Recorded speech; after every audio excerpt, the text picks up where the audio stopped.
Vous êtes de plus en plus nombreux à nous suivre et à participer à l'évolution de la chaîne Afrique N24, et sincèrement nous tenions à vous en remercier. Nous lisons tous vos commentaires qui enrichissent le débat et vraiment nous vous demandons de nous soutenir, en aimant les vidéos pour une large diffusion, et pour continuer à avoir une ligne éditoriale indépendante, et vous proposer de nouvelles émissions toujours de plus en plus enrichissantes. Ne restons pas passifs, soyons actifs. Merci et à bientôt. Niger. Face à la pression du peuple nigérien, Emmanuel Macron annonce le retrait des forces françaises. Face à une pression croissante de la part du peuple nigérien et à des tensions diplomatiques grandissantes entre la France et le Niger, le président français Emmanuel Macron a annoncé le retrait des forces françaises du Niger lors d'une interview diffusée le 24 septembre 2023 sur les chaînes de télévision françaises. Cette décision marque un tournant significatif dans la politique étrangère de la France en Afrique de l'Ouest et a des répercussions majeures sur les relations France-Afrique. Le Niger, la France depuis 2 mois est dans une situation quasiment intenable. Notre ambassadeur ne peut plus sortir de l'ambassade. Nos 1500 militaires ne peuvent plus sortir de leur base. Combien de temps ça peut durer? Écoutez, d'abord nous sommes au Niger parce qu'à la demande des pays de la région, nous avons été lutter contre le terrorisme. Et quand je vous parle aujourd'hui de cette question, je pense à tous nos soldats qui sont morts au Sahel pour la paix de cette région et pour lutter contre le terrorisme. Nous avons été à la demande du Burkina Faso, du Mali, du Niger sur leur sol pour mener cette guerre. Et Barkhane, cette opération militaire, est un succès. Parce que sans celle-ci, la plupart de ces pays auraient déjà été pris par des califats territoriaux et des djihadistes. Ils nous ont demandé de partir depuis. Non mais ces pays ont été frappés par des coups d'État. Est-ce que c'est la faute de nos militaires ou de la France? Non. Il n'y a plus de France-Afrique. Donc quand il y a des coups d'État, nous on n'interfère pas dans la vie politique des pays. Ça veut dire qu'on ne reste pas là-bas. Mais j'ai eu cet après-midi le président Bazoum. Parce que la seule autorité légitime du Niger, c'est le président Bazoum qui a été élu par son peuple. Et qui aujourd'hui est détenu en otage et est l'objet de ce coup d'État parce qu'il menait des réformes courageuses et parce qu'il y a au fond des règlements de compte largement ethniques et beaucoup de lâcheté politique. Je l'ai dit au président Bazoum. Et donc la France a décidé de ramener son ambassadeur. Et donc dans les prochaines heures, notre ambassadeur avec plusieurs diplomates rentreront en France. Et nous mettons fin à notre coopération militaire avec les autorités de fait du Niger, car elles ne veulent plus lutter contre le terrorisme. C'est donc la fin de la présence française militaire au Niger. Elle sera organisée dans le temps, dans les semaines à venir, mais c'est la fin de cette coopération. Parce que nous ne sommes pas là pour participer à la vie politique, pour être les otages en quelque sorte de putschistes, mais je vais être très clair. On le voit déjà aujourd'hui au Mali. Ils vont rentrer de manière ordonnée dans les semaines et les mois qui viennent. Et là, nous concerterons avec les putschistes, parce que nous voulons que ça se fasse dans le calme. Mais d'ici la fin de l'année. Mais d'ici la fin de l'année. Nous continuerons d'accompagner le continent africain pour lutter contre le terrorisme. Ça veut dire que si on part, mais ça veut nous pas ne dire le qu'on ne faisons reviendra pas. Mais nous ne le faisons que si c'est à la demande des pouvoirs démocratiquement élus et des autorités régionales. Fin 2023, il n'y aura plus de militaires français au Niger. Au Niger, tout à fait. Par contre, nous continuerons d'être engagés partout où les États africains nous demandent de la coopération, mais avec un agenda clair.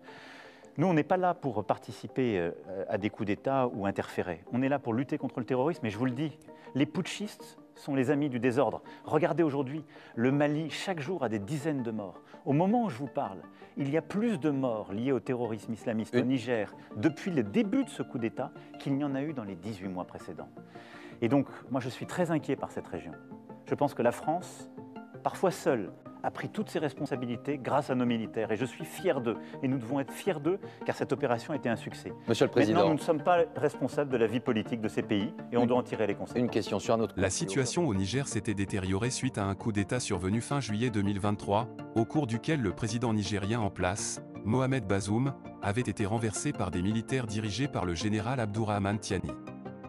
Les nouvelles autorités avaient justifié leur action en invoquant la dégradation continue de la situation sécuritaire, ainsi que la mauvaise gouvernance économique et sociale. Ce coup d'État avait suscité des réactions mitigées au niveau international, avec certains pays condamnant fermement l'instabilité politique au Niger, tandis que d'autres semblaient adopter une position d'attente pour évaluer l'évolution de la situation. La France, en particulier, avait été confrontée à des dilemmes complexes en raison de sa présence militaire substantielle au Niger et de ses relations historiques avec le pays. Emmanuel Macron a justifié la décision de retirer les troupes françaises du Niger en affirmant que l'opération Barkhane au Sahel avait atteint ses objectifs et pouvait être considérée comme un succès. Cette opération militaire française, lancée en 2014 pour lutter contre les groupes terroristes actifs au Sahel, avait été menée en coopération avec plusieurs pays de la région, dont le Niger. La France avait également déployé environ 1500 soldats au Niger, faisant du pays l'un des piliers de sa stratégie au Sahel. Le retrait des troupes françaises du Niger signifie que la France mettra fin à sa coopération militaire dans la région et que ses soldats seront rapatriés d'ici la fin de l'année. Cette annonce a suscité diverses réactions, tant au niveau national qu'international. Tout d'abord, du point de vue français, cette décision a été saluée par certains, qui considèrent que le maintien des forces françaises au Niger après le coup d'État aurait été une erreur stratégique. D'autres ont exprimé des préoccupations quant à l'impact de ce retrait sur la stabilité régionale et sur la capacité de la France à faire face aux menaces terroristes au Sahel. À Niamey, la réaction aux annonces d'Emmanuel Macron est d'une toute autre teneur. On ressent un sentiment de fierté en tant que Nigérien, pour avoir contribué à ce que les choses changent dans notre pays et qu'on puisse respecter la volonté d'un peuple, réagit Ali Idrissa, co-organisateur des manifestations devant la base aérienne de Niamey abritant les forces françaises. Il promet que les manifestants resteront très vigilants pour suivre la mise en œuvre de toutes ces annonces.